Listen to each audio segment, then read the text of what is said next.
કે ભરતરીને સંતતિ નથી. એક વૈદે ભરતરીને ફળ આપ્યું. મારે આ ફળ ખાવ તમારે ત્યાં સંતતિ થાય અને આવનાર સંતતિ એ જગતનું કલ્યાણ કરે. એ ફળ ભરતરીની પત્નીને આપ્યું. પણ ભાઈ, મારું ગણિત તો એવું છે, હું જયારે હોસ્પિટલમાં મેટ્રન હતો ને, મારો એક નિયમ વર્ષોથી છે, દર 6 મહિને વર્ષે તમારી નજીકમાં જે વ્યક્તિ રહે છે ને એને થોડી તપાસો છે. અને આપણને ખબર જ છે એને જિંદગી રાખવી પડે છે, તેને મર્યાદામાં રાખો, પછી એને અમુક જ વાત થાય.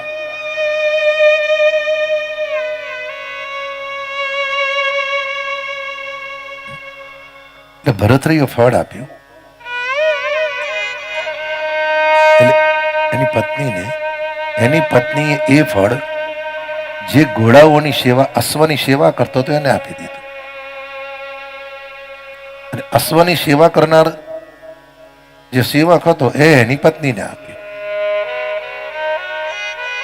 હવે એની પત્નીએ એ જ ફળ ભરતરીને આપ્યું. બોલો પત્યું, બહુ ધ્યાન રાખજો ભાઈ. તમારી પર જેને વિશ્વાસ છે એને અંધારામાં ન રાખો ને, તમારું જીવન બરબાદ થઈ જશે સાહેબ.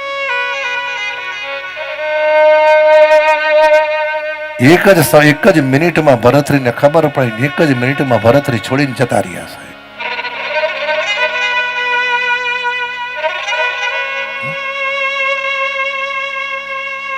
શું થયું?